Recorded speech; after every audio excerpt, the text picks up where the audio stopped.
तो बच्चों आज की कहानी है सीख जो जीवन बदल दे। ठीक है। एक राजा था जिसका नाम रामधन था। उनके जीवन में सभी सुख थे। राज्य का काम काज भी ऐशो आराम से चल रहे थे। राजा के नैतिक गुणों के कारण प्रजा भी बहुत संपन्न थी और जिस राज्य में प्रजा खुश रहती है वहाँ की आर्थिक व्यवस्था भी दुरुस्त होती है। इस प्रकार हर क्षेत्र में राज्य का प्रभाव अच्छा था। इतने सुखों के बाद भी राजा दुखी था क्योंकि उसकी कोई संतान नहीं थी। यह गम राजा को अंदर ही अंदर सताता रहता था। प्रजा को भी इस बात का बहुत दुख था। वर्षों के बाद राजा की यह मुराद पूरी हुई और उसे एक पुत्र की प्राप्ति हुई। पूरे नगर में कई दिनों तक जश्न मना। नागरिकों को राजमहल में दावत दी गई। राजा की इस खुशी में प्रजा भी झूम रही थी। समय बीतता जा रहा था। राजकुमार का नाम नंदन सिंह रखा गया। पूजा पाठ एवं इंतजार के बाद राजा को संतान प्राप्त हुई थी, इसलिए उसे बड़े लाड प्यार से रखा जाता था। क्योंकि अति किसी बात की अच्छी नहीं होती, अधिक लाड ने नंदन सिंह को बहुत बिगाड़ दिया था। बचपन में तो नंदन की सभी बातें दिल को लुभाती थी, पर बड़े होते होते यह बातें बदतमीजी लगने लगती है। नंदन बहुत ज़्यादा जिद्दी हो गया था। उसके मन में अहंकार आ गया था। वो चाहता था कि प्रजा सदैव उसकी जय जयकार करे, उसकी प्रशंसा करे।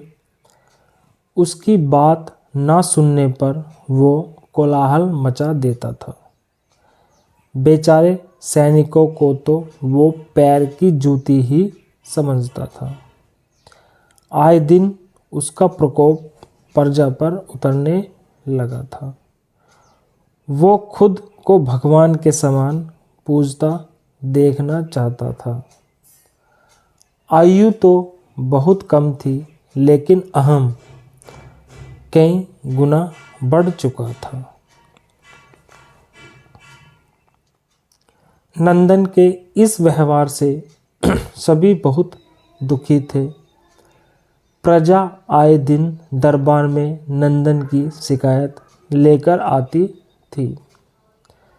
इसके कारण राजा का सिर लज्जा से झुक जाता था। यह एक गंभीर विषय बन चुका था। एक दिन राजा ने किसी खास दरबारियों एवं मंत्रियों की सभा बुलवाई और उनसे अपने दिल की बात कही कि वे राजकुमार के इस व्यवहार से अत्यंत दुखी है। राजकुमार इस राज्य का भविष्य है। अगर उनका व्यवहार यही रहा तो राज्य की खुशहाली चंद दिनों में ही जाती रहेगी। दरबारी राजा को सांत्वना देते हैं और कहते हैं कि आप हिम्मत रखें, वरना प्रजा निसहाय हो जाएगी। मंत्री ने सुझाव दिया कि राजकुमार को एक उचित मार्गदर्शन एवं सामान्य जीवन के अनुभव की जरूरत है। आप उन्हें गुरु राधा गुप्त के आश्रम भेज दीजिए। सुना है वहाँ से जानवर भी इंसान बनकर निकलता है। यह बात राजा को पसंद आई और उसने नंदन को गुरु जी के आश्रम भेजा। अगले दिन राजा अपने पुत्र के साथ गुरु जी के आश्रम पहुँचे। राजा ने गुरु राधा गुप्त के साथ अकेले में बात की और नंदन के विषय में सारी बात कही। गुरु जी ने राजा को आश्वस्त किया कि वे जब अपने पुत्र से मिलेंगे तब उन्हें गर्व महसूस होगा। गुरु जी के ऐसे शब्द सुनकर राजा को शांति महसूस हुई और वे सहर्ष अपने पुत्र को आश्रम में छोड़कर राजमहल की ओर लौट गए। अगले दिन सुबह गुरु के पास चेले द्वारा नंदन को भिक्षा मांगकर खाने को कहा गया, जिसे सुनकर नंदन ने साफ इनकार कर दिया। चेले ने उसे कह दिया कि अगर पेट भरना है तो भिक्षा मांगनी होगी और भिक्षा का समय शाम तक ही है, अन्यथा भूखा रहना पड़ेगा। नंदन ने अपनी अकड़ में चेले की बात नहीं मानी और शाम होते होते उसे भूख लगने लगी, लेकिन उसे खाने को नहीं मिला। दूसरे दिन उसने भिक्षा मांगना शुरू किया। शुरुआत में उसके बोल के कारण उसे कोई भिक्षा नहीं देता था, लेकिन गुरुकुल में सभी के साथ बैठने पर उसे आधा पेट भोजन मिल जाता था। धीरे धीरे उसे मीठे बोल का महत्व समझ आने लगा और करीब 1 महीने बाद नंदन को भर पेट भोजन मिला, जिसके बाद उसके व्यवहार में बहुत से परिवर्तन आए। इसी तरह गुरुकुल के सभी नियमों ने राजकुमार में बहुत से परिवर्तन किए, जिसे राधा गुप्त जी भी समझ रहे थे। एक दिन राधा गुप्त ने नंदन को अपने साथ सुबह सवेरे सैर पर चलने कहा। दोनों सैर पर निकल गए। रास्ते भर बहुत बातें की। गुरु जी ने नंदन से कहा कि तुम बहुत बुद्धिमान हो और तुम में बहुत अधिक ऊर्जा है, जिसका तुम्हें सही दिशा में उपयोग करना आना चाहिए। दोनों चलते चलते एक सुंदर बाग में पहुंच गए, जहां बहुत सुंदर सुंदर फूल थे, जिनसे बाग महक रहा था। गुरुजी ने नंदन को बाग से पूजा के लिए गुलाब के फूल तोड़ने को कहा। नंदन झट से सुंदर सुंदर गुलाब तोड़ लाए और अपने गुरु के सामने रख दिए। अब गुरुजी ने उसे नीम के पत्ते तोड़कर लाने कहा। नंदन वो भी ले आया। अब गुरुजी ने उसे एक गुलाब सूंघने दिया और कहा, बताओ कैसा लगता है। नंदन ने गुलाब सूंघा और गुलाब की बहुत तारीफ की। फिर गुरुजी उसे नीम के पत्ते चबाकर या चखकर उसके बारे में कहने को कहा। जैसे ही नंदन ने नीम के पत्ते खाए, उसका मुंह कड़वा हो गया और उसने उसकी बहुत निंदा की।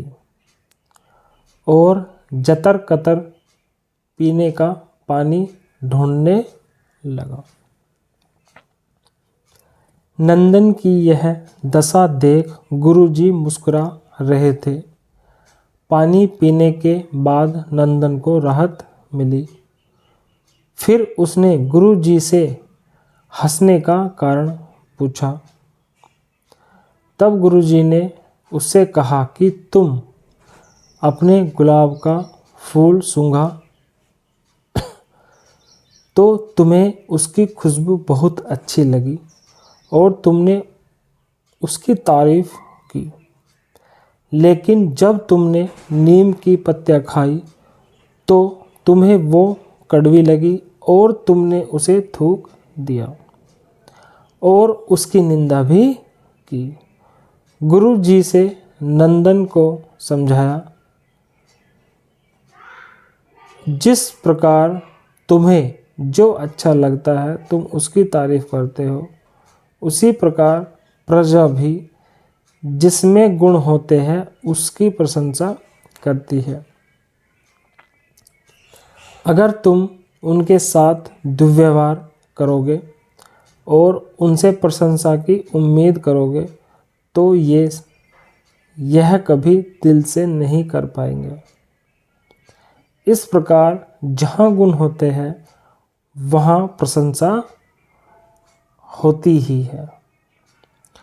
नंदन को सभी बातें विस्तार से समझ आ जाती है और वो अपने महल लौट जाता है।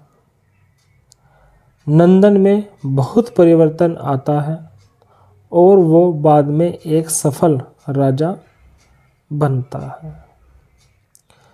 तो बच्चों, कहानी आपको अच्छी लगी होगी। इस कहानी से हमें जो सीख मिलती है वो ये है कि गुरु की सीख ने नंदन का जीवन ही बदल दिया। वो एक क्रूर राजकुमार से एक न्याय प्रिय दयालु राजा बन गया। इस कहानी से हमें यह शिक्षा मिलती है कि हम में गुण होंगे तो लोग हमें हमेशा पसंद करेंगे। अगर हम अवगुणी हैं तो हमें प्रशंसा कभी नहीं मिल सकती। तो आपको कहानी कैसी लगी हमें कमेंट्स ज़रूर करके बताइए। ठीक है, आज के लिए हम इतना ही रखते हैं। और हाँ, यदि आपने चैनल अभी तक सब्सक्राइब नहीं किया है तो चैनल सब्सक्राइब जरूर कर ले। Thank you.